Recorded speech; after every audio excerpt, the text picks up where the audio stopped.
বাংলাদেশে এবং বাংলাদেশের বাইরে পৃথিবীর বিভিন্ন প্রান্তে যেখান থেকে চ্যানেলে দেখছেন আপনাদের সকলকে সাদর আমন্ত্রণ তৃতীয় মাত্রা দেখবার জন্যে। গতকাল জাতীয় সংসদে অর্থমন্ত্রী আবুল হাসান মাহমুদ আলী তিনি 2024-2025 অর্থ বছরের বাজেট সুখী সমৃদ্ধ উন্নত এবং স্মার্ট বাংলাদেশ বিনির্মাণে অঙ্গীকার শীর্ষক বাজেট উপস্থাপন করেছেন। গত কয়েকদিন ধরেই আলোচনা হচ্ছিল বা একটা ধারণা করা হয়েছিল যে নানা কারণে অর্থনৈতিক সংকট এবং IMF-এর চাপে হয়তো বাজেটের আকার কমবে, কিন্তু যে ধারায় বাংলাদেশ চলছিল সেই ধারাটা অব্যাহত আছে। অর্থাৎ এবারের বাজেটের আকার 7,97,000 কোটি টাকা এবং 2023-24 অর্থ বছরের চেয়ে এবারের বাজেটের আকার বেড়েছে 4.6% এবং এটি দেশের 53তম বাজেট, আওয়ামী লীগ নেতৃত্বাধীন সরকারের 25তম এবং অর্থমন্ত্রী আবুল হাসান মাহমুদ আলীর প্রথম বাজেট। এই বাজেট নিয়ে আলোচনার জন্য আমার সঙ্গে স্টুডিওতে রয়েছেন আমার ভাই বসা আছেন অর্থনীতিবিদ এবং পুঁজিবাজার বিশেষজ্ঞ প্রফেসর আবু আহমেদ, যিনি দীর্ঘদিন ঢাকা বিশ্ববিদ্যালয়ে শিক্ষকতা করেছেন, এবং আমার ডানে রয়েছেন অর্থনীতির বিশ্লেষক, ব্যাংকার এবং শিক্ষক হিসেবেও পরিচিত মামুন রশিদ। স্বাগত আপনাদের দুজনকে তৃতীয় মাত্রায়। অধ্যাপক আবু আহমেদ, আপনার কাছ থেকে শুনতে চাই কেমন বাজেট হলো? আমি খুব সত্যি কথা বলতে কি, মানে এই বাজেটে কাউকে কোনো আশার কিছু দেখাচ্ছে না। হতাশাতে যত রকম হতাশা মানে হতাশ হতে পারে সবই বাজেটে আছে। সরকারকে কে বলতেছে যে আপনি বিশাল একটা বাজেট দিন? আপনার ইকোনমি যাচ্ছে নিচের দিকে, কোথায় 7.5% গ্রোথ রেট আর কোথায় 5%, ওর মধ্যে বলতেছে 6, এখন বলছেন হ্যাঁ 6.75 করবেন টার্গেট। ওইসব হবে না। তো যে ইকোনমি ডাউনওয়ার্ডস গোয়িং ডাউন, সেই কোনোতে ট্যাক্স কালেকশন হয় না। আপনি জোর জবরদস্তি করে চারিদিকে ট্যাক্সের যে মাত্রা বাড়াচ্ছেন, এতে কনজাম্পশন কমে যাবে, মানুষের ইউজ কমে যাবে, মানুষের মানে পার্চেজিং পাওয়ার কমে যাবে। হোয়াট ইন্টারনেটের উপর আর টকিং টাইমের উপর বাড়ালে যে আপনারা হিসাব করে দেখছেন যে এখানে বাড়ালে এত হাজার কোটি টাকা পাইবেন। This mathematics should not be there. এটা ডিজিটালাইজেশন বলতেছে, মানুষকে ইনক্লুড করার কথা বলতেছে। ইন্টারনেট ইউজার তো এখনো অন্য দেশের তুলনায় কম, তো আপনি সেখানে দিচ্ছেন আঘাত। শেয়ার বাজার অলরেডি তলা নিতে গেছে, গ্রেভিয়ার্ডে যাওয়ার জন্য প্রস্তুতি নিচ্ছে, সেখানে আবার নাকি capital gains tax. I don't know what capital gain, who will make capital gain at all. তো যেটা একসময় শেয়ার বাজার ছিল জিডিপি 33%, এটা এখন 12%। ইন্ডিয়ার শেয়ার বাজার হচ্ছে তাদের জিডিপি থেকে আরো বোধহয় 10-20% বেশি, তাদের যে জিডিপি চাই। তো আপনি যদি একটা পলিসি সাপোর্ট না দেন অথবা সেটা উইথড্র করতে থাকেন, তো আপনার তো এটা তো অন্ধের মতো, মানে বধির অন্ধা বধির আমি যা খুশি এটা করতেছি। একটা নির্দিষ্ট আমি দুঃখের সঙ্গে বলতে চাই, এই সরকার যতটা কিছু অর্জন করেছে গত 10-15 বছরে, সবে ধ্বংসের দিকে যাবে এইসব পলিসির কারণে। ইনফ্লেশন কমবে না, গরিব মানুষ আরো কষ্ট করবে, চোর বাটপার ক্রিমিনাল ঋণ খেলাপি এরাও টাকা পাচার করতে থাকবে, ওটাও বন্ধ হবে না। কোনো বিদেশি ইনভেস্টমেন্ট এখানে আসবে না এখন, কারণ ট্যাক্স পলিসি ভেরি ইম্পর্টেন্ট। এত ঘন ঘন ট্যাক্সের পলিসি যদি পরিবর্তন আসতে থাকে, হু উইল ইনভেস্ট হিয়ার? এখন শেয়ার বাজারে 100-1500-2000 কোটি টাকা টার্ন ওভার হতো, এখন সে 300 কোটি টাকা।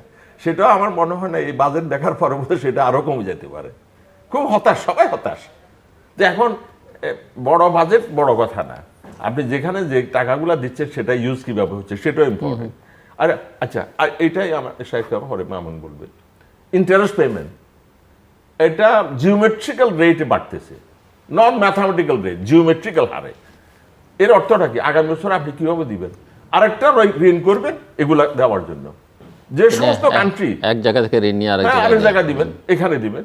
যে সমস্ত দেশ একটা ঋণ করে আরেকটা ঋণ শোধ করে, তারা সবাই খারাপ অবস্থায় আছে। Egypt, Nigeria, Pakistan, Bangladesh examples.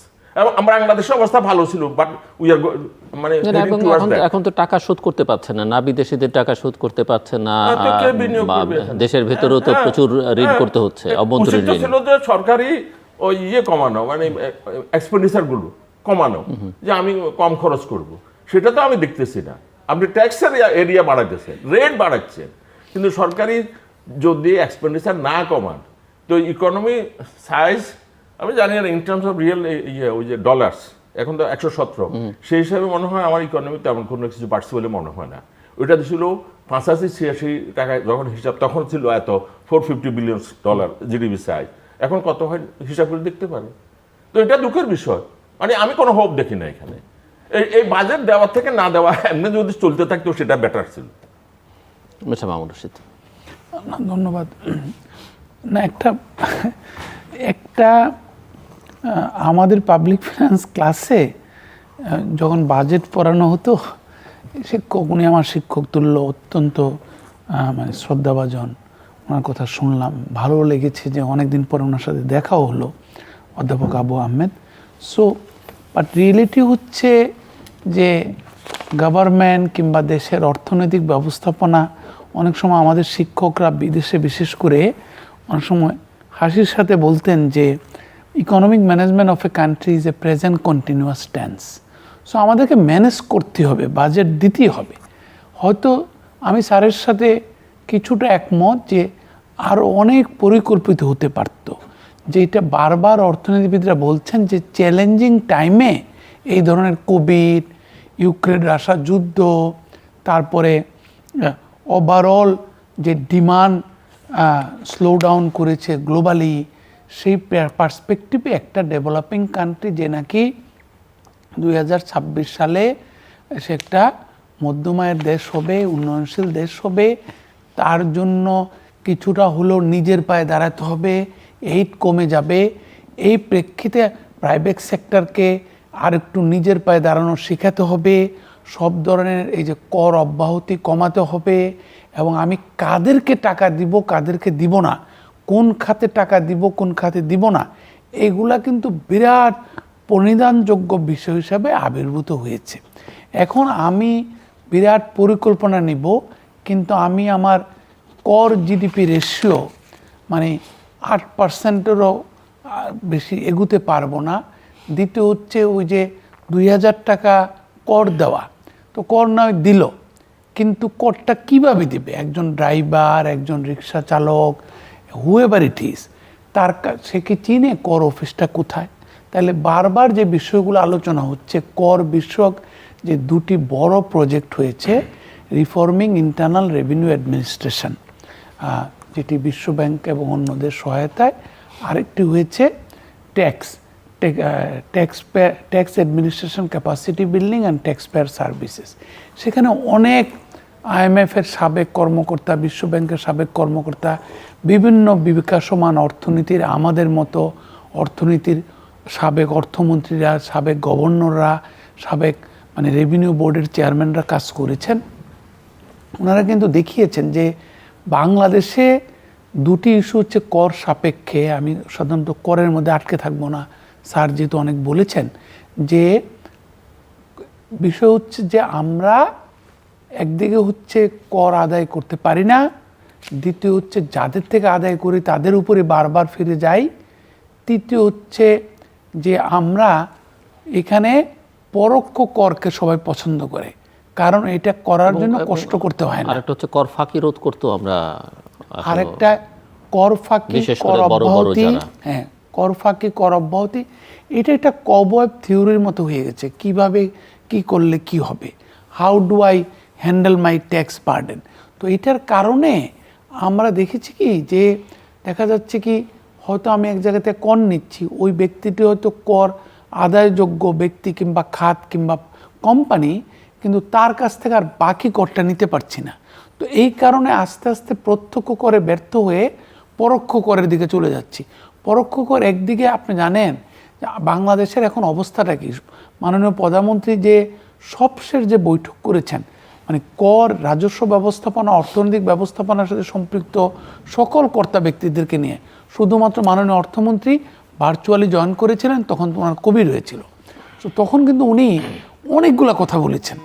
একটি কথা বলেছেন যে সামাজিক সুরক্ষা বেষ্টনীর আকার বাড়াতে হবে, দ্বিতীয় এটাকে আরও দায়বদ্ধভাবে বিতরণ করতে হবে, তারপরে বলছে সরকারের কিচ্ছুতা সাধন করতে হবে, তারপরে বলেছেন যে কর অব্যাহতি কমাতে হবে। এমনকি এটাও বলা হয়েছে যারা ছিলেন উপস্থিত ওখানে, যে IMF-এর কী কী পরামর্শ আছে সেগুলা বিবেচনায় নেওয়ার জন্য। সো এখন আপনাকে যে আমি বলি, এমন কোনো কথা নাই যেগুলো আমরা আলোচনা করি সেগুলো ওখানে আলোচিত হয় নাই। কিন্তু ওই যেটা আমি অতীতেও বলেছিলাম, আমরা কিন্তু অনেক কিছু চিন্তা করি, অনেক কথাও বলি, এবং আমাদেরকে নিয়ে মাননীয় অর্থমন্ত্রী, তার পারিষদরা এবং রাষ্ট্রীয় অতিথি ভবনে গিয়ে ট্যাক্স কনসালটেটিভ কমিটির মিটিং হয়েছে, বাজেট কনসালটেটিভ কমিটির মিটিং করা হয়, প্রতিবারই হচ্ছে। জনাব সাইফুর রহমানের জীবদ্দশায় শুরু হয়েছিল, জনাব কিবরিয়া এটা করেছেন, পরবর্তীকালে মিস্টার সাইফুর রহমান আবার করেছেন, তারপরে মিস্টার মোহিত কন্টিনিউ করেছেন। কিন্তু এগুলা এখন যেটা দেখছি আমি, শেষ মুহূর্তে অনেকটা তাড়াহুড়া করে একই আর্কিক মডেলে বাজেট করা হচ্ছে, যার ফলে যে ঘোষিত যে আকাঙ্ক্ষা যে আমি কর খাতকে সম্প্রসারণ করব, আমি শিক্ষা এবং স্বাস্থ্যের উপরে জোর দিব। এখন ধরো আপনার ধরেন আমরা ইনফ্রাস্ট্রাকচার ইনভেস্টমেন্ট করছি। পৃথিবীতে আমাদেরকে যখন মার্কিন যুক্তরাষ্ট্রে পড়ানো হয়, মানে এমনকি বড় বড় যারা মানে শিক্ষক রয়েছেন, পল ক্রুগম্যান, তারপরে জগদীশ ভাগবতী, তারপরে জেফ্রি স্যাক্স, তারপরে যারাই রয়েছেন, রুবিনি, পল রোমার, তারা কিন্তু প্রত্যেকেই বলেন যে ক্রাইসিস ইকোনমিক্সে কিভাবে হ্যান্ডেল করতে হয় সেটা কি আমরা প্রত্যেকটার কিন্তু ল্যাগ ইফেক্ট ফেস করছি। আপনি জানেন মাননীয় প্রধানমন্ত্রী, মাননীয় অর্থমন্ত্রী এবং সকল, আমার মনে হয় সকল অর্থনীতিবিদ নির্বিশেষে, এমনকি আপনার মতো যারা মানে নাগরিক সমাজের কিছুটা উচ্চকিত সদস্য এবং ইনক্লুসিভ গ্রোথ চান, তারাও বলেছে যে আমাদের মূল্যস্ফীতিকে অ্যাটাক করতে হবে। তাহলে আমি মূল্যস্ফীতিকে অ্যাটাক করব। অন্যান্য দেশ কি করেছে? অন্যান্য দেশ সুদের হার বাড়িয়েছে, কিন্তু আমরা এটা বাড়াতে দেই নাই। অনেক আগের থেকে আমরা বলছিলাম রপ্তানিকে কম্পিটিটিভ করার জন্য, যে আমরা কিন্তু অনেক কষ্ট করে স্বাধীনতার প্রায় 15 বছর পর থেকে আমরা আস্তে আস্তে একটা রপ্তানিমুখী কিংবা ম্যানুফ্যাকচারিং সেক্টর অর্থনীতি হওয়ার দিকে সকলে মিলে সিদ্ধান্ত নিলাম। যেই সময় আমাদের তৈরি পোশাক শিল্প এবং কিছুদিন পরে প্রায় 10 বছর পরে আরও ট্রিপসের কারণে আমাদের ফার্মাসিউটিক্যাল ইন্ডাস্ট্রি বেশ কিছুটা এগিয়েছে। তো এখন এই যে ঘাটতি, এগুলো এটা একটা সহজ পথ ছিল কি আমাদের কর্মসংস্থান করবে। কর্মসংস্থান ছাড়া একটি জনবহুল দেশ সে কিভাবে দারিদ্র্য কমাবে, সেই পথে কিন্তু আমরা এগুচ্ছিলাম। তারপরে কি আসলো আপনি দেখেন, এখন সবাই বলছে মূল্যস্ফীতি কমানো। আর আপনি যদি মূল্যস্ফীতি কমাতে চান, স্যার আমাকে বলছিলেন স্যারের জ্বর সর্দি, আমি বলছিলাম স্যার আমারও কিছুদিন আগে হয়েছে। তখন আমাকে ডাক্তার কি বলল, যখন ফোন করলাম ডাক্তার বললেন আমাকে যে আপনি একটা সিবিসি করেন, ব্লাড কাউন্ট, আরেকটা করেন ডেঙ্গু অ্যান্টিজেন, কারণ এটা হচ্ছে এরকম ধরন। তো তাহলে মূল্যস্ফীতিটা আমাদের কোত্থেকে আসলো? মূল্যস্ফীতিটা আমাদের আসলো এটা কি দুইটা বলে অর্থনীতি, স্যারের সামনে তো বেশি কথা বলতে পারছি না, বাই চান্স ভুল বললে স্যারের শিক্ষা ভুল প্রমাণিত হবে।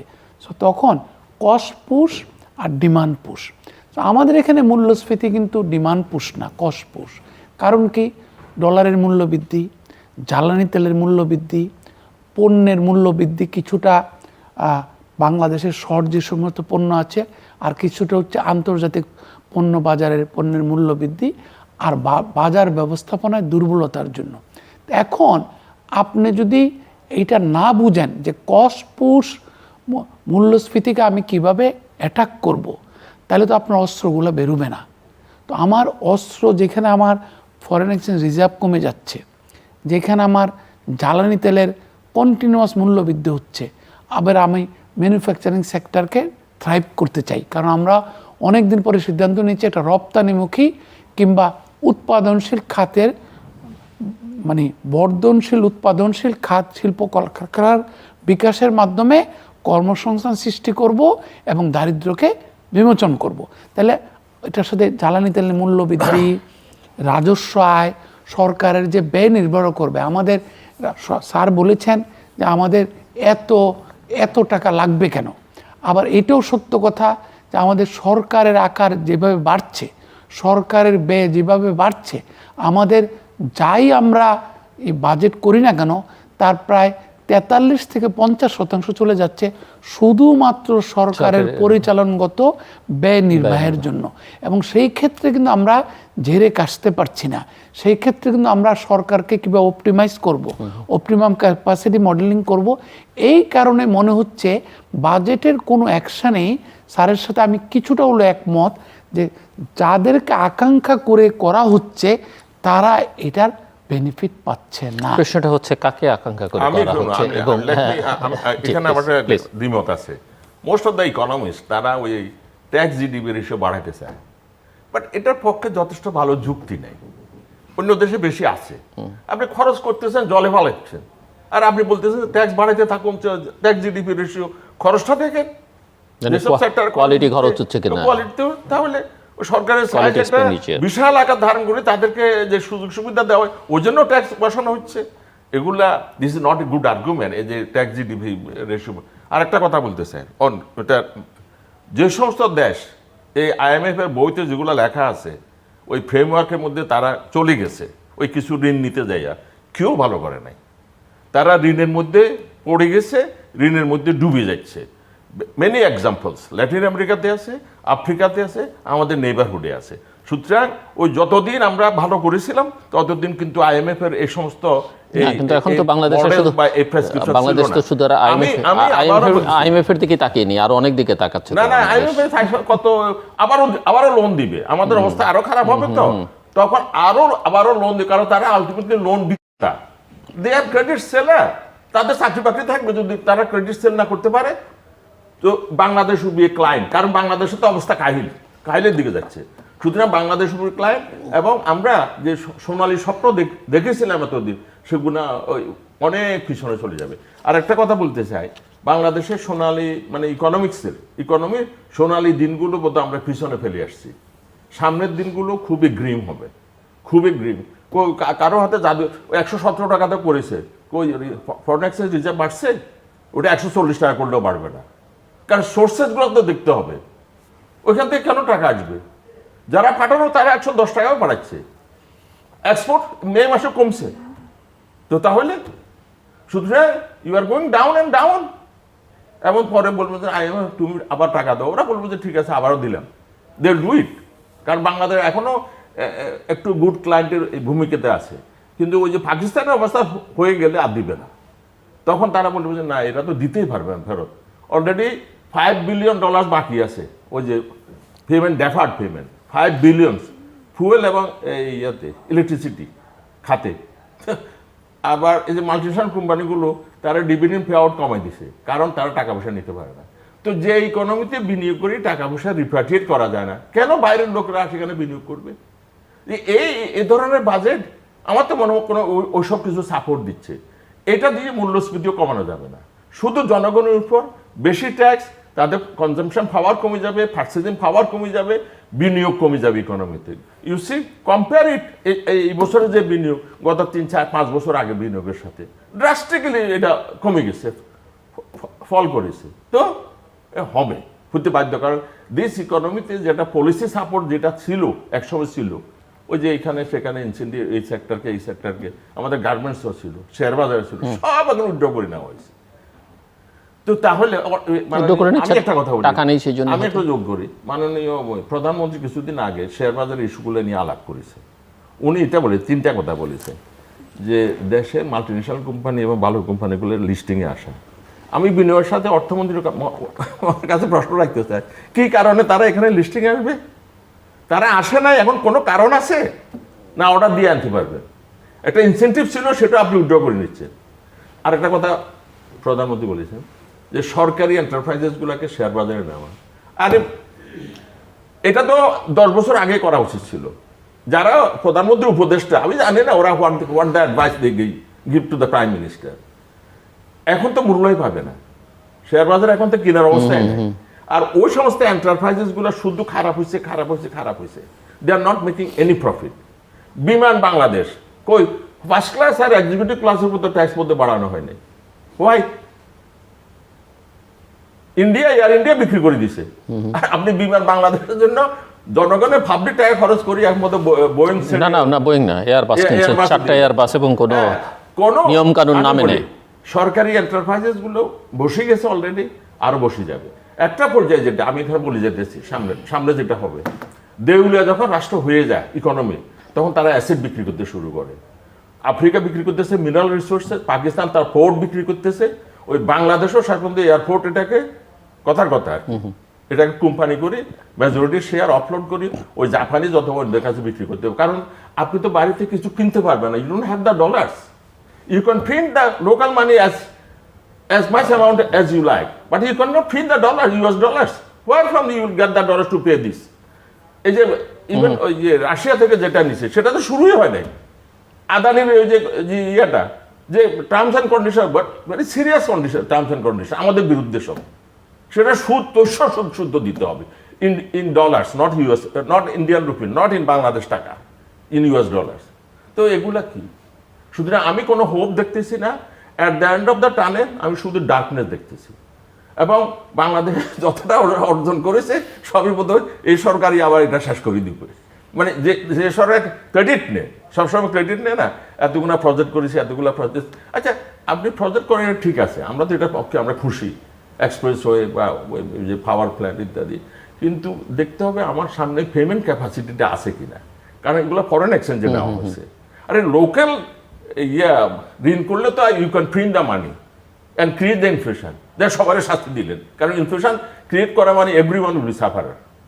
কিন্তু ওগুলো তো ডলারে, তো এটা তো আমার ক্যাপাসিটি কোত্থেকে আসতেছে? এক্সপোর্ট গ্রোথ, আর রিমিটেন্সের ইনফ্লো, আর হচ্ছে ফরেন ইনভেস্টমেন্ট। ফরেন ইনভেস্টমেন্ট এখন জিরো, রিমিটেন্সের ইনফ্লো আগে যেটা আছে, এক্সপোর্ট খুব যে বাড়তেছে তা না। তো তাহলে এগুলা পেমেন্ট করার কি আছে? কেউ বলুক না, অর্থমন্ত্রী মহোদয় একটা প্রেস কনফারেন্স করে বলুক যে আগামী 5 বছরের মধ্যে আমরা সাকসেসফুলি এসব ঋণ পে করতে পারবো, বলুক, আমাদেরকে অ্যাসিওর করুক কীভাবে পারেন। শেষ পর্যন্ত আমাদের ওই অ্যাসেট বিক্রি করতে হবে। অ্যাসেট মানে কি? পোর্ট, যেগুলো আছে আর কি, মানে যেগুলো ফরেনাররা কিনতে চায়। আচ্ছা মামুন রশিদ। না, আমি দুটো বিষয় আপনার সাথে এখানে একমত। আমি আরেকটা কথা বলছি, এই যে ইনফ্লেশন, সুদের হার বাড়িয়ে, ওই মামুন হোসেন একটা কথা বলেছে, কসপুস সুদের হার বাড়িয়ে হয় না, এটা ডিমান্ড ফুলের ক্ষেত্রে হয়। ওই বিদেশে করেছে ওরা 20 বছর, তারা এক্সপানশনে ছিল, বাবেল অ্যাসেট বাবেল হচ্ছে যুক্তরাষ্ট্র না আদার ইউরোপিয়ান কান্ট্রিতে, তারা ওই তাদের পলিসি রেট বাড়াইছে। তো সেটা দেখে দেখে আমরাও বাড়াইছি। সুদের হার হয়েছে ডাবল হয়েছে, ডাবল। তো সুদের হার বাড়লে কস্ট অফ প্রোডাকশন বলবো, মূল্যস্ফীতি বাড়তে থাকবে, আর আমার এগুলো কোনো বুঝে আসে না আর কি। আর সুদের হার বাড়িয়ে এই সমস্ত রাষ্ট্র, পাকিস্তান, বাংলাদেশ, শ্রীলঙ্কা, আদার কান্ট্রি, কখনো মূল্যস্ফীতি নিয়ন্ত্রণ করা যায় না। না, আমি ওনার সাথে দুটো বিষয় একমত, যেটা মনে করি যে এই সমস্ত অবস্থায় বারবার যেটাতে আসছি যে অর্থনীতির মানে চাকাকে তো বন্ধ করা যাবে না। আমরা হতাশ হচ্ছি, আমরা খারাপ লাগছে, হয়তো বুঝছিও যে কেন এই সংকটে আসলাম আমরা। এটা তো হঠাৎ করে হয়নি, হঠাৎ করে খুব কমই কিন্তু রুগী আইসিইউতে চলে যায়। এটা ইটস এ প্রসেস। যেমন অর্গান ফেলিউরের এটা কিন্তু একটা প্রসেস, একটা পর একটা অর্গান ফেলিউর হয়। সো বিষয়টা হচ্ছে কি যে উনি যেটা বললেন যে মানুষের হাতে টাকা থাকতে হবে, ডিসপোজেবল ইনকাম। এখন যদি ট্যাক্স প্রচুর বাড়ানো হয় এবং সেই ট্যাক্সটা যদি বেশিরভাগ হয় ইনডাইরেক্ট ট্যাক্স, তাহলে কিন্তু একটা হচ্ছে মানুষের হাতে ডিসপোজেবল ইনকাম বাড়বে না। শুধুমাত্র যেহেতু ট্যাক্স খুব কম সংখ্যক লোক দেয়, ওখানে ট্যাক্সের স্ল্যাব চেঞ্জ করে এটাও একটা ইনস্ট্রুমেন্ট পাবলিক ফিনান্সের। কিন্তু যেহেতু আমাদের এখানে ট্যাক্সের মানে ট্যাক্স প্রদানকারী লোকের সংখ্যা এত কম, তো সেই ক্ষেত্রে ওইটাকে ওই উইপনটাকে ব্যবহার করে খুব একটা মানুষের হাতে টাকা দেওয়া যাবে না। এক, দ্বিতীয়, মানুষের হাতে টাকা দেওয়ার আরেকটা পথ হচ্ছে, যদি সরকারের টাকা থাকে তাহলে উৎপাদনকারী পর্যায়ে ইনসেন্টিভ দেওয়া, যে আমি যখন সরকারি গুদামে চাল কিংবা ধান নিব, ওইটার বলে যে ওইটার মানে টার্মস অফ ট্রেড ট্রান্সফারের মাধ্যমে আমি যদি প্রকিউরমেন্ট প্রাইসটা বাড়াই, তাহলে আমাদের ওখানে কৃষকের হাতে কিছু টাকা যায়। তৃতীয় হচ্ছে কৃষকের উৎপাদিত পণ্যের ন্যায্য মূল্য। আমাদের এগ্রিকালচার সাপ্লাই চেইন স্টাডি করে আমরা দেখেছি যে কৃষক অনেক সময় ন্যায্য মূল্য পায় না, আবার উল্টা এন্ড ইউজার যারা আমরা কিংবা সাধারণ জনগণ আছে, তারা আবার অতিরিক্ত দামে জিনিসপত্র কিনছে।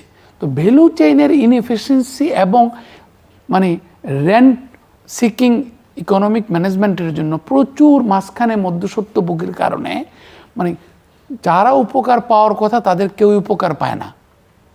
যে গ্রামে 1 কেজি বেগুনের দাম কত, আমরা তখন যখন নাকি বঙ্গবন্ধু সেতুর ইন্টারনাল রেট অফ রিটার্ন করা হয়, তো তখন বেরিয়েছিল 11 internal rate of return. So financing যারা ছিল তারা 14 নিচে ফাইন্যান্স করতে দেওয়ার বেরি শেখি। তখন আমরা পর্যালোচনায় নিয়ে আসলাম ইন্টারনাল রেট অফ রিটার্নের মানে কস্ট অ্যানালাইসিসে, যে এই যে উত্তরবঙ্গ থেকে বেগুন এনে ওখানে কৃষক বেগুন ক্ষেত জ্বালিয়ে ফেলছে, সিরাজগঞ্জে মানে মানে চাষিরা যারা গো চাষি তারা দুধ রাস্তায় ফেলে দিচ্ছে। তো আমরা বললাম যে এই ব্রিজটা যদি হয় তাহলে ওই পণ্যগুলো ঢাকা আসলে ঢাকার ক্রেতারা কম দামে পাবে, ওখানকার বিক্রেতারা বেশি দাম পাবে, সেম এটার কারণে ইন্টারনাল রেট অফ রিটার্ন কিন্তু বেড়েছে। কিন্তু আমরা কিন্তু ইদানিংকালে দেখছি প্রচুর প্রকল্প নেওয়া হচ্ছে, এগুলাকে অর্থনীতির ভাষায় বলা হয় ভ্যানিটি প্রজেক্ট। এইটা ভ্যানিটি প্রজেক্ট কি, এইটার ইন্টারনাল রেট অফ রিটার্ন আমরা কেউ চিন্তা করি না। পেব্যাক পিরিয়ড কবে হবে, কতদিনে ইউজ করা হবে, টোল কত হবে, আদৌ টোল নিতে পারবো কিনা। ওই যে অধ্যাপক আবু আহমেদ বললেন যে আমার কোথার থেকে টাকাটা আসবে, কোথায় টাকাটা ব্যয় করব, টাকা ব্যয়ের গুণগত উপকারটা পাবো কিনা, রিটার্নটা পাবো কিনা। তাহলে ইন্টারনাল রেট অফ রিটার্ন। আরেকটা জিনিস আমি বলতে চাই যে একটা জিনিস হচ্ছে যে আমরা যে থোক বরাদ্দ দিচ্ছি, এবারও দেখেছেন অনেক থোক বরাদ্দ এমপি সাহেবদের মাধ্যমে এখানে ওখানে, এগুলোর তো কোনো অডিট হয় না, এটার মধ্যে কোনো অ্যাকাউন্টেবিলিটি নেই। অলরেডি আমরা কিন্তু বারবার বলছি, মানে অধ্যাপক আবু আহমেদ যেটি বলা হোক না কেন দাতা গোষ্ঠী, আমার বক্তব্য হচ্ছে যে আপনি যদি নিজের টাকা থাকে, ভারত তো দাতা গোষ্ঠীর কাছে যায় না, ভারত তো বিশ্বব্যাংক IMF-এর শর্ত মানেও না। So they are very afraid of their foreign minister. Even Nirmala Sitharaman যখন ফাইন্যান্স মিনিস্টার ছিলেন, ইয়েট টু বি না new finance minister yet to be named, so তারা কিন্তু পাত্তাও দেন এই সমস্ত অর্গানাইজেশনকে। সো আমাকে তো আর IMF, ওয়ার্ল্ড ব্যাংক চাঁদ মামা করে ডাকেনি। আমার যখন পাবলিক ফিনান্স ডিবাকেল হচ্ছে, আমার যখন ফরেন এক্সচেঞ্জ রিজার্ভ একদম নেমে যাচ্ছে, আমি যখন আমার ইম্পোর্টকে ফাইন্যান্স করতে পারছি না, জোর করে আমার ইম্পোর্ট যখন আমি কমাচ্ছি, আজকে দেখেন আপনি IMF-কে আমরা কিন্তু ক্যাজুয়াল করেছি $14.6 বিলিয়ন, যাতে রিজার্ভ মেনে নেয় তারা থ্রেশহোল্ড। সেটা ছিল 24 বিলিয়ন, 26 বিলিয়ন ডলারও ছিল। কারণ আমরা বলেছি যে আমাদের ইম্পোর্ট আমরা কমিয়ে আনবো $15 বিলিয়ন মধ্যে, কিংবা আরও কমিয়ে আনবো $5 বিলিয়ন নিচে নিয়ে আসবো পার মান্থ। তাহলে কি হবে? তাহলে আমার যে গ্রোথ আকাঙ্ক্ষা যেটা বলা হচ্ছে প্রবৃদ্ধি, সেটা তো হবে না। কারণ আমার ইম্পোর্টের একটা বিরাট অংশ সরকারি অতি প্রয়োজনীয়, সেখানে স্যারের সাথে আমি হয়তো একমত হব, অতি প্রয়োজনীয় সংজ্ঞা কি, আসলে কি সরকারি আমদানির মাধ্যমে অতি প্রয়োজন আমদানি করা হচ্ছে কিনা, কি করা হচ্ছে, কেন করা হচ্ছে, এটা প্রশ্ন থেকেই যায়। বাট আমি স্যার যেহেতু বলেছেন আমি আর বলবো না। কিন্তু $5 বিলিয়ন নিচে যখন আমার আমদানি ব্যয়কে আমি টেনে নামাবো, এইটার যদি বিরাট একটা অংশ হয় একটা উন্নয়নশীল দেশ হিসাবে, বিকাশমান অর্থনীতি হিসাবে, যার ফলে আমার শিল্পের কাঁচামাল এমনকি শিল্পের মূলধনী দ্রব্য আমদানি কমে যাবে, তখন কিন্তু আমার যে উন্নয়ন আকাঙ্ক্ষা করেছি, আমরা প্রবৃদ্ধির আকাঙ্ক্ষা করেছি, তার কিন্তু অর্ধেকও হবে না। তখন কিন্তু আমরা আরও তিমিরে পতিত হব। কারণ আমাদের তো আমদানি, তারপর আমাদের রপ্তানি, স্যার এক লাইনে বললেন, আমাদের কিন্তু মে মাসে রপ্তানি 16% কমেছে। তো এই ক্ষেত্রে আমরা আরেকটা বিষয় হচ্ছে কি জানেন, আমাদের আমদানির অনেক কিছু কিন্তু রপ্তানির জন্য। তারপর আরেকটা বিষয়, খুব সুন্দর একটা কথা বলেছেন স্যার, যে $110 থেকে $117 করলে সাধারণত অন্যান্য দেশে কী করা হয়েছিল, আমাদের তো অনেক দেরিতে করা হলো, যে রপ্তানিকে কম্পিটিটিভ করার জন্য, প্রবাসী আয়কে কম্পিটিটিভ করার জন্য। বাট এইটার কোনো তেমন একটা বেনিফিট আমরা নিতে পারছি না। তার কারণ হচ্ছে ওই ডলারটা তারপরে কিন্তু আসে না, ওই হুন্ডিওয়ালারা তারপরে আবার ডলারের দাম বাড়িয়ে দেয় ওখানে। তারপরে পাচারের ডলারের কিন্তু রেট থাকে না, যে নাকি পাচার করবে তার কাছে কিন্তু ডলারের সহজলভ্যতাই সবচেয়ে বিবেচ্য বিষয়। 140-150 ব্যাপার না, তার যদি ইজি মানি হয়, সে যদি কোনো একটা কাজ না করে টাকাটা পেয়ে যায়, তার কাছে কিন্তু রেটটা ফ্যাক্টর না। যে ব্যক্তি নাকি ঋণ নিয়ে ব্যাংকে থেকে টাকা ফেরত দিবে না, তাকে যদি একটা ব্যাংক বলে তোমার ঋণের সুদ হবে 25%, সে কিন্তু মুচকে হাসবে, কারণ আমি তো টাকাটা ফেরত দিব না।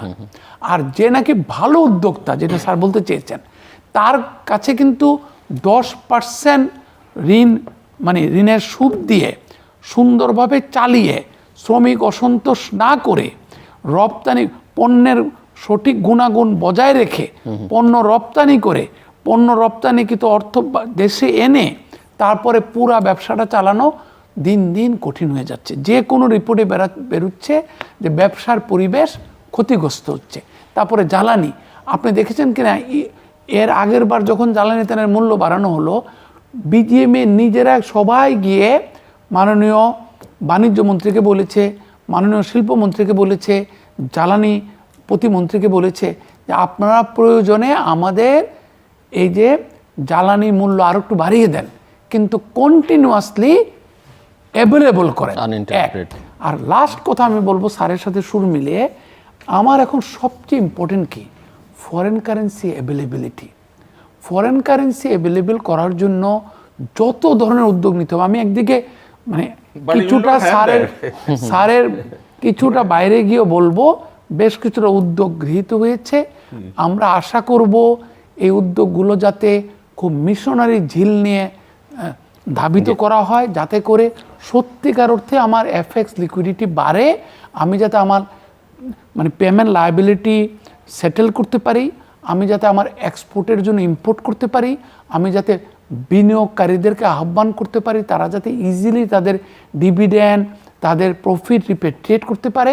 উনি কিন্তু মানে বিভিন্ন কৌতুকাচ্ছলে অনেকগুলা নির্মম সত্য কথা বলেছেন, যে আমাদের কিন্তু সব কথার শেষ কথা কি, আমরা একটা এখনো অনেক লোক দরিদ্র সীমার নিচে বসবাস করছে। ডিসপ্যারিটি বাড়ছে। তো বিশ্বব্যাংক বলেছে 2023 এবং 24 অর্থ বছরের মধ্যে প্রায় 5 লক্ষ লোক নতুন করে দারিদ্র সীমার নিচে চলে যাবে। বিশ্ব খাদ্য কর্মসূচি বলেছে প্রায় 4 কোটি লোক আগামী দিনে খাদ্য নিরাপত্তার ঝুঁকিতে রয়েছে বাংলাদেশে। তো সেইগুলা করতে গেলে শুধুমাত্র যে বাজেট আর ট্যাক্স আদায় করলেই হবে না, সেই ক্ষেত্রে জবাবদিহিতা, অ্যাকাউন্টেবিলিটি, সুশাসন, এফিসিয়েন্সি, টেকনোলজির ব্যবহার এবং চ্যারিটি বিগিনস এট হোমের মতো সরকারকে প্রথম দেখাতে হবে যে আমি কি করলাম, আমার লোকজনের ক্ষেত্রে আমি কি করলাম, আমার ব্যয় নির্বাহের ক্ষেত্রে আমি কতটুকু জবাবদিহিতা আনলাম, আমার ব্যয় বরাদ্দের ক্ষেত্রে আমি কতটুকু জবাবদিহিতা আনলাম, ট্যাক্সের টাকাটা আদায় করে কোথায় ব্যয় করছি, এগুলো বিবেচ্য বিষয়। আমি একটা ওই যে আইএমএফ, আমরা যে আইএমএফ কে ইনভাইট করে এনেছি, আচ্ছা আমি একটা প্রশ্ন করতে চাই সরকারের কাছে। সরকার তো কন্টিনিউয়াসলি অনেক বছর যাবতে আছে, তো আপনি ইনভাইট করার মতো অবস্থাতে গেলেন কেন? বিকজ আপনি রাইটে লেফটে ফরেন এক্সচেঞ্জে ঋণ করেছেন, আপনি এখন সামাল দিতে সক্ষম হচ্ছেন না, then you are inviting IMF. তো এই আইএমএফে ইনভাইট করি এই আমরা ঋণের যে ট্র্যাপ, ভিসিয়াস সার্কেল অফ পভার্টির নামে একটা ইকোনমিক সায়েন্সে একটা কথা আছে, আমরা ওটাকে ব্যাখ্যা করা হয় এইভাবে, এই country is poor because it is poor. এখানে হচ্ছে এই country is indebted because it is indebted. এবং আইএমএফ, আমি যেটা বলেছি, একসময় $25 বিলিয়ন রিজার্ভ রাখতে বলেছিল না, এটা তারা ভালো করেই জানে $25 বিলিয়ন রাখতে পারবে না। তারা 15 বিলিয়ন এখন রাজি হয়েছে, তারা 10 বিলিয়ন রাজি হবে, কিন্তু তারা 5 বিলিয়ন গেলে তখন বলবো যে বাংলাদেশে আমাদের আগের টাকাগুলো দাও। আই টেল ইউ দিস, কারণ তারাও তো আফটার অল তাদের টাকা তারা ফেরত নিতে চাবে। এই জন্য আমি যেটা দেখি আর কি, আমাদের মানে ম্যাক্রো ইকোনমিক যে আমরা একটা স্থিতিশীল অবস্থায় ছিলাম, কিন্তু তারা খারাপ জেনে যে এটার ট্রেন্ডটা খারাপ, সেখানে কেন তারা অর্থায়ন করছে তাহলে? না যতক্ষণ পর্যন্ত তারা দেখে যে তারা পাবে, মানে যতক্ষণ পর্যন্ত আপনার মিনিমাম আশা আছে, মানে সমুদ্রে পড়ে আছেন, মাথাটা একটু উপরে আছে, ততক্ষণ মধ্যে দিবে। ওটা অন্য দেশেও দিছে। তো আপনার অবস্থা ওইখানে আপনি গেলেন কেন? আপনি $100 বিলিয়ন কেন ঋণ নিলেন কেন? ওই যে মামুন যেটা বললো, কস্ট বেনিফিট অ্যানালাইজ দেখলেন না? আপনার তো উৎস ছিল গো স্লো, আপনি 8% গ্রোথ রেট, 7.5% গ্রোথ রেটের দরকারকে, এগুলাতে ভুল করে ফেলছে আগে। ঋণ করে ঘি খেলে এগুলা হবেই, অন্য দেশেও হয়েছে। শুধু বাংলাদেশ একা না। সুতরাং বাংলাদেশ এখন ভেবে দেখুক যে সামনে 2-3 বছর 4 বছর কিভাবে তার ইকোনমি ম্যানেজ করবে। যে ম্যাক্রো ইকোনমিক স্থিতিশীলতা আমাদের ছিল সেটা এখন ধ্বংস। ম্যাক্রো ইকোনমিক স্থিতিশীলতা বলতে কি বোঝায়? ইনফ্লেশন রেট কন্ট্রোল, হ্যাঁ, এক্সচেঞ্জ রেট মোটামুটি সহনীয় পর্যায়ে আছে, তারপরে গ্রোথ রেট ভালো আছে, তারপরে আমরা এক্সপোর্ট বাড়তেছে, ইম্পোর্টও বাড়তেছে। ইম্পোর্ট 89 বিলিয়নস অফ ডলার ছিল বোধ 2-3 বছর আগে, সেটা কমিয়ে এখন 68 বিলিয়নস অফ ডলার। তো ইন্ডাস্ট্রিয়াল র মেটেরিয়ালস আনা যাবে না, মেশিনারি আনা যাবে না। তো আপনি বলতেছেন ইকোনমি নাকি 6.5% গ্রো করে, হোয়ার ফ্রম? লোকাল ইনভেস্টমেন্ট হচ্ছে না। লোকাল যারা ধনী লোক, মানে বেশি ধনী আর কি, তারা চিন্তাতে আছে কিভাবে তাদের টাকাগুলো তারা রক্ষা করবে, ইনকাম। এবং তাদের ওই আরেকটা পথ হচ্ছে ওইটা, এই যে যেটা মামুন বলি, আই এগ্রি, এই 117 টাকা তাদের জন্য কোনো টাকা না, ওদের জন্য আর কি। তারা 130 টাকা হলেও কিনবে, but they will take their money from this economy. এই ইকোনমিতে যদি স্টেবিলিটি না আনা যায়, কনফিডেন্স না আনা যায়, ইকোনমিতে ইনভেস্টমেন্ট হবে না, ইকোনমি ভেঙে যাবে। এবং তখন দেখা যাবে রাস্তাঘাটে আরও গরিব লোক সংখ্যা বাড়তেছে। হ্যাঁ, আপনি আরও ট্রাক লাগাতে পারবেন ওই যে সস্তায় বিক্রি করার জন্য, but that is not the solution. OMS, ওই যে এমপি সাহেবদের কথা একটু বলি, তো সেখানে আপনি টাকা দিচ্ছেন, অন্তত এটা বলেন যে এটা অডিট হবে, অ্যাকাউন্টেবল, এটা সিস্টেম।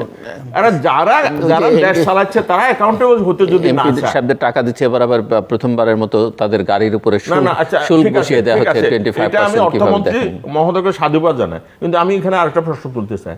এক একজন এমপি তো 3-4 বার করে হচ্ছে, তা আপনি প্রতিটা টাইমে কেন দিচ্ছেন তাদেরকে গাড়ি আনতে? আগেও হয়েছে, তারপরে হয়েছে, তারপরে হয়েছে। এটা তো সুবিধাটা ছিল একবার আগে ছিল, then it was open up. Why? যাই হোক, এগুলা যারা পজিশনে আছে তারা যদি অ্যাকাউন্টেবল না হয়, খামাকা ওই যে দুর্নীতিও দমন হবে না, কিচ্ছু হবে না। এখানে এই দেশটা আনফর্চুনেটলি আমরা যা কিছু অর্জিত হয়েছে সেটা আমার কাছে মনে হয় আমরা হারাইতে বসতেছি। হ্যাঁ, আচ্ছা, ওই যে এত বড়টা ওই যে এখানে তো দিচ্ছে যে স্যালারিজ অ্যান্ড অ্যালাউন্সেস, তারপরে হচ্ছে ইন্টারেস্ট পেমেন্ট আর সাবসিডিজ, এই তিনটা। আমি সাবসিডির পক্ষে না, ঠিক আছে, সাবসিডি কমাই ফেলেন, কিন্তু হোয়াই স্যালারিজ অ্যান্ড অ্যালাউন্সের তো এটা বাড়তেছে খালি? হোয়াই? আপনি এত হায়ার করার কি আছে? প্রতি 5টা লোকের মধ্যে 2 জন আনএমপ্লয়েড। ইকোনমিক সায়েন্সের যদিও ডেফিনেশন, মানে সরকারি দপ্তরে প্রতি 5 জনের মধ্যে 2 জন আনএমপ্লয়েড। কারণ হচ্ছে ওই 5 জন, ওই 3 জনকে জিজ্ঞাসা করা হোক যে ওই 2 জনকে বাদ দিলে আপনি করতে পারবেন, স্যালারি বাড়াই দিলাম, আপনি ওই 2 জনের কাজ করবেন কিনা? সে বলবে অবশ্যই আমি করব। তখন বুঝতে হবে ওই 2 জন redundant. This is the definition of employment economics science. তো এতগুলা লোকজন আপনি পাল্টেছেন, তাদের সুযোগ সুবিধা দিচ্ছে, আর দেশ গরিব হচ্ছে, ইকোনমি গোয়িং ডাউন, অথচ ওই এই সমস্ত ক্ষেত্রে আমি দেখি সুযোগ সুবিধা অনেক বর্ধিত করা হচ্ছে। তো এটা বড় দুঃখের বিষয়। ইকোনমি ম্যানেজমেন্টটা ঠিক মতো যাচ্ছে না। এটা গিয়েছিল আরও 4-5 বছর আগে, 6-7 বছর আগে। বাট এখন আমরা সবাই হতাশাগ্রস্ত, সবাই অ্যাক্রস। এটা কি ইকোনমিক সেক্টরের লিডারশিপের কারণে? মানে ওরা ভুল করতেছে, যেখানে বোঝানোর কথা সেখানে তো সাহস করে কেউ বুঝায় নাই।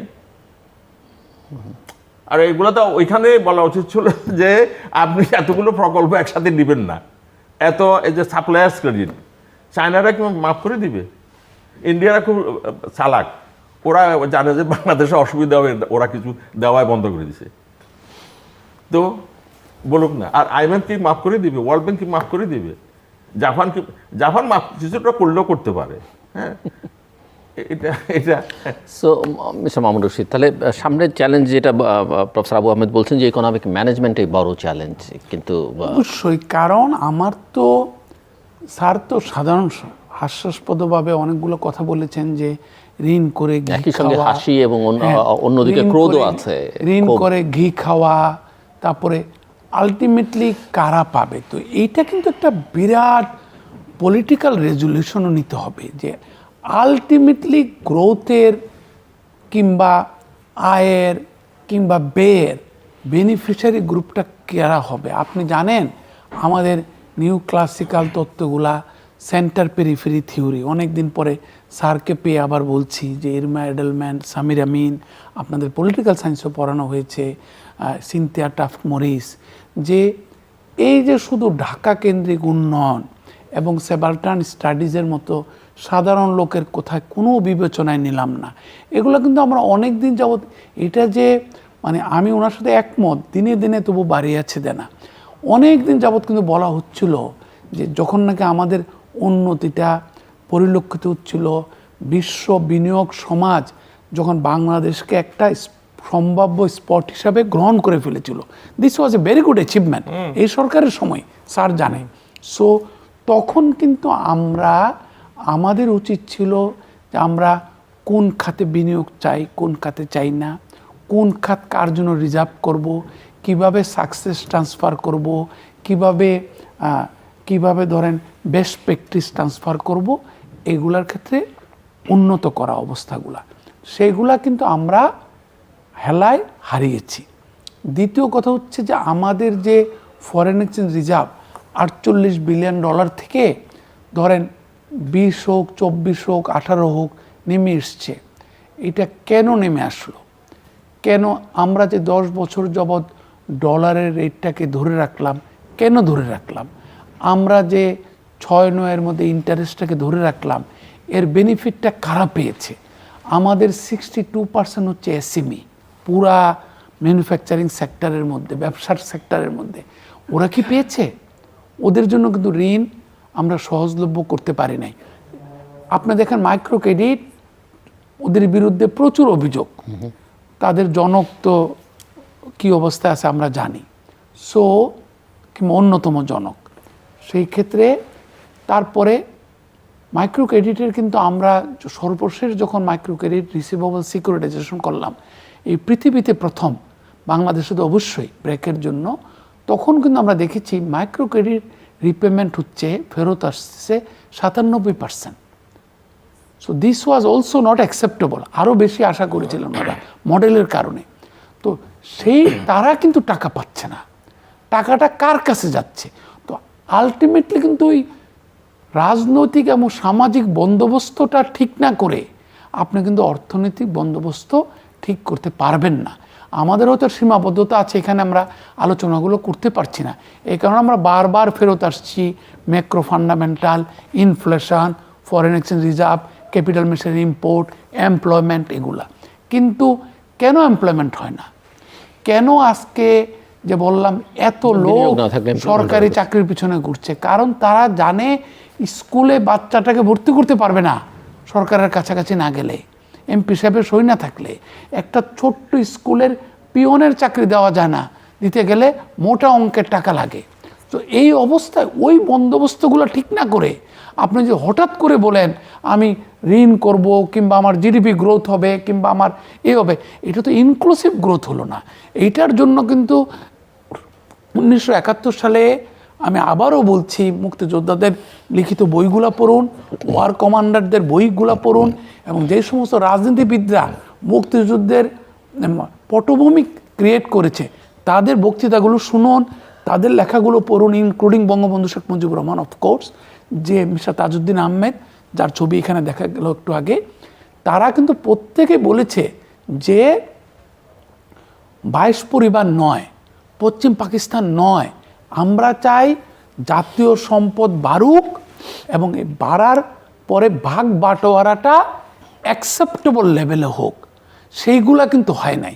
এই কারণে আমি মনে করি এই যে 2,51,000 কোটি টাকার ঘাটতি বাজেট, 5,41,000 কোটি টাকার মানে রাজস্ব আদায়ের বাজেট, 7,97,000 কোটি টাকার পুরো বাজেট, তারপরে এই সমস্ত কিছু মানে খুব একটা মানে থাকবে না, অ্যালাইন থাকবে না, মানে রিয়েলিটি থাকবে না, যদি আমরা বৃহত্তর রাজনৈতিক এবং সামাজিক বিষয়গুলোকে একটা বন্দোবস্তের মধ্যে না আনতে পারি।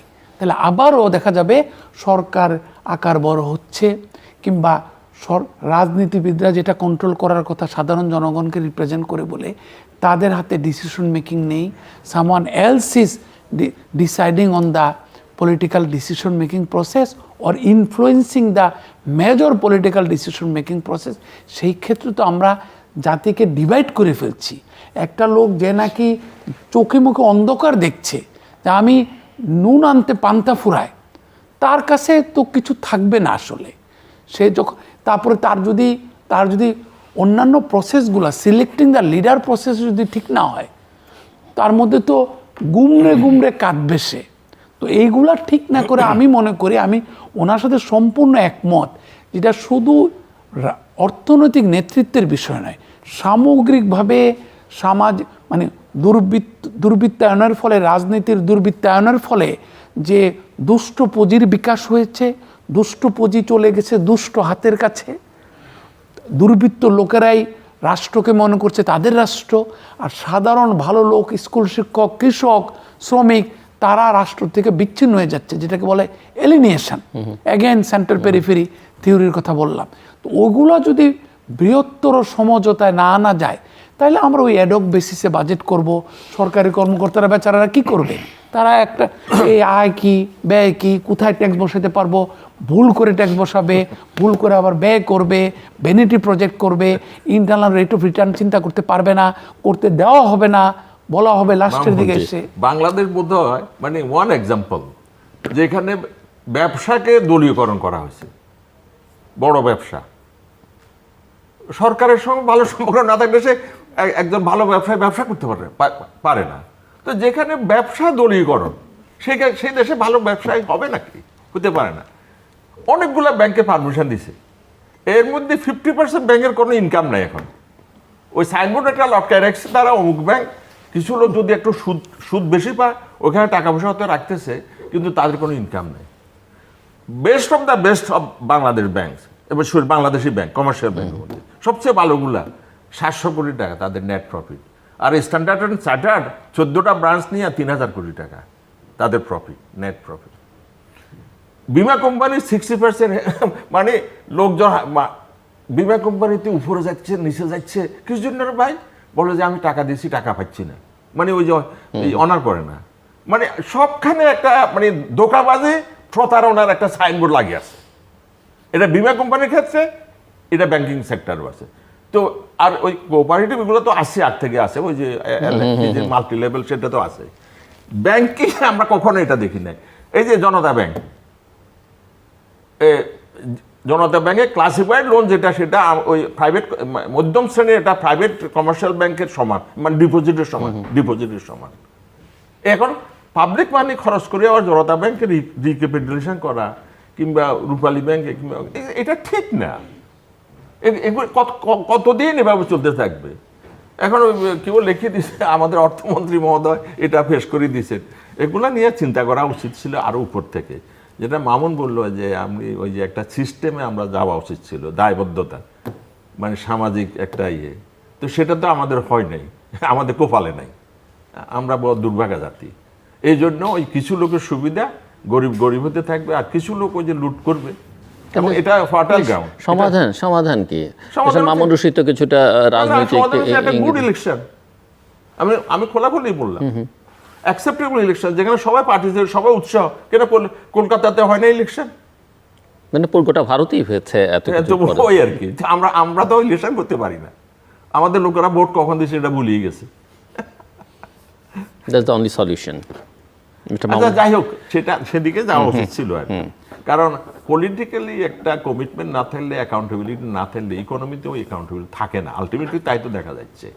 তো ওই জন্য আমার কাছে মনে হয় আর কি উচিত ছিল সেদিকে যাওয়া, যায় না। তারপরও ইভেন যারা যে সেট আপ ক্ষমতা আছে, তারা গত 60 বছর আগ পর্যন্ত আমি বলবো যে খারাপ করে না ইকোনমিতে। ইকোনমি খারাপটা মানে ওপেন হয়েছে। কিন্তু এখন যখন আপনি 4 বছর 5 বছরের হিসাব করেন, তখন তো তারা বলে আমরা এখন খারাপ হচ্ছে কোভিডের কারণে, এখন খারাপ হচ্ছে ইউক্রেন রাশিয়ার যুদ্ধের কারণে, এখন হচ্ছে মিডল ইস্টের কারণে। ওরকম বহুত উসিলা খুঁজে বাইর করা যায়, ওটা কিছু না। ওই 4 বছর 5 বছর আগে ভালো ছিল এই সেন্সে, ওই যে আমাদের যে লাইবিলিটি, এটা প্রকাশ্যে আসে নাই, বা আমরা তখন মধ্যে ভালোই ম্যানেজ করে যাচ্ছিলাম। কিন্তু ওই সময় তো মিস্টেকগুলো করা হচ্ছিল। ওই সময় মানে ভালো করে যাচ্ছিলাম, ভালো করছিলাম না, সত্য গোপন করে যাচ্ছিলাম না। ওই যে বাস বিবেচনা না করি আমরা লোন করছি। যারা লোনের মধ্যে ডুবে যায়, ব্যক্তি হোক আর দেশ হোক, তারা কোনোদিন ভালো করে না। এই সমস্ত কান্ট্রি, এটা যুক্তরাষ্ট্র না যে তাদের হাতে ডলার আছে, তারা হাইলি ইন্ডেটেড কান্ট্রি ইটসেলফ, সেটা তারা তাদের ওটা রিজার্ভ কারেন্সি। তোমার কারেন্সির কি দাম আছে, তোমার কারেন্সি দেখতে হবে ইন টার্মস অফ ডলার ওটা কি আছে। তো সুতরাং আমরা ভুল করে ফেলছি, এই ভুলের মাসুল এখন আমাদেরকে দিতে হবে। জি, মিস্টার মামুনুর সাথে কিছু যোগ করবেন? আমি শুধু 2 লাইন যোগ করতে চাই। হ্যাঁ। তো বাজেট হয়েছে, বাজেটটা নিয়ে আলোচনা হোক, যেটা আমরা প্রায় দেখি সংসদে ঠিকভাবে মাননীয় সাংসদরা পুঙ্খানুপুঙ্খ আলোচনা করেন না। এই যে কর প্রস্তাব, কিন্তু কর স্যারের কথাই বলি, যেখানে যেখানে মনে হয়েছে যে অত্যাচার সৃষ্টি করবে, তাই না, গরিব মানুষের জন্য, সেগুলো উড্র হোক। আমি একটা প্রোয়েক্টিভ আলোচনা চাই বাজেট নিয়ে, 1। 2 হচ্ছে সরকারের আকার, সরকারের ব্যয়ের ক্ষেত্রে অত্যন্ত হার্ড লুক দিতে হবে, যেটা মাননীয় প্রধানমন্ত্রী ইতিমধ্যে ওই বৈঠকে বলেছেন। 3 হচ্ছে এই যে বাজার অর্থনীতিটা ঠিকভাবে যে চলছে না, এইটা একটা গভীরভাবে লক্ষ্য রাখতে হবে যে কেন চলছে না এত কিছুর পরেও। সো এটা অভিনব পদ্ধতি বের করতে হবে। এবং 4th হচ্ছে যে সামগ্রিকভাবে যদি অর্থনৈতিক রাজনীতির কথা বললাম, অর্থনৈতিক ব্যবস্থাপনা কিন্তু আরও উন্নত করা সম্ভব যদি আমরা প্রযুক্তির সাথে একটু সম্পৃক্ততা বাড়াই। এরকম কিছুটা ডিস্টার্বিং, কিছুটা কোয়া যায় করাপ্ট, কোয়া যায় ইকোনমিক ম্যানেজমেন্ট কান্ট্রিগুলোও কিন্তু এশিয়াতে রয়েছে। আমরা আগে আমাদের ইকোনমিক যখন পড়ানো হতো, প্রায় কিন্তু ইন্দোনেশিয়ার সাথে আমাদের তুলনা করা হতো। কিছুটা মানে মিলিটারি সাপোর্ট, ইনডাইরেক্টলি ব্যাপক দুর্নীতি, ব্যবসায় ক্রনিক ক্যাপিটালিজম। এখন দেখেন আপনি ইন্দোনেশিয়া কোথায় আর আমরা কোথায়, ইকোনমিক ম্যানেজমেন্টের সাইডেই। তো সেই ক্ষেত্রে ম্যানেজমেন্টের সাইডটাও নজর দিতে হবে অবশ্যই, এবং কি কাজে কাকে আমি বলি ব্যবহৃত করছি। ম্যানেজমেন্ট এক কথা, মিসম্যানেজমেন্ট আরেক কথা। আমরা যদি মানে আমি বলবো 4-5 বছর আগ পর্যন্ত বা 7-8 বছর আগ পর্যন্ত ম্যানেজমেন্টটা অতটা খারাপ ছিল না। ম্যানেজমেন্টটা খারাপ হতে যাচ্ছে এই গত 3-4-5 বছরে, এবং সামনে খারাপ হওয়ারই কথা। আমি যা কিছু দেখতেছি যে আমরা মানে একটা মিসম্যানেজমেন্টের দিকে চলে যাচ্ছি। দর্শক, অনুষ্ঠানের শেষ প্রান্তে আমরা সামাজিক যোগাযোগ মাধ্যম ফেসবুক এবং এক্সে তৃতীয় মাত্রা লাইভ স্ট্রিম হচ্ছে, আপনারা দেখতে পারেন। টেলিভিশনের পর্দায় দেখতে না পারলে যে কোনো সময় যে কোনো স্থান থেকে ইউটিউবে তৃতীয় মাত্রা চ্যানেলটি সাবস্ক্রাইব করে পুরোনো পর্বগুলো আপনারা দেখতে পারেন। মিস্টার মামুনুর রশিদ এবং প্রফেসর আবু আহমেদ, অসংখ্য ধন্যবাদ আলোচনা অংশ নেওয়ার জন্য। দর্শক, যে বাজেট জাতীয় সংসদে গতকাল উত্থাপিত হয়েছে, মোটা দাগে আমার অতিথিদের কথা যদি আমি বুঝে থাকি, তাহলে এটা এক ধরনের অদূরদর্শী হতাশার বাজেট। সবচেয়ে বড় কথা, বাজেটের ভালো মন্দর চাইতে ওনারা দেশের সামগ্রিক অর্থনীতির চিত্র নিয়ে আলোচনা করেছেন। কিছু ইতিবাচক দিক থাকলেও নৈরাশ্যের জায়গা অনেক বড়। সো প্রধান চ্যালেঞ্জ দেখেন ইকোনমিক ম্যানেজমেন্টে, ইকোনমিটা কীভাবে আগামী 3-4 বছরে ম্যানেজ করা হবে সেটাই।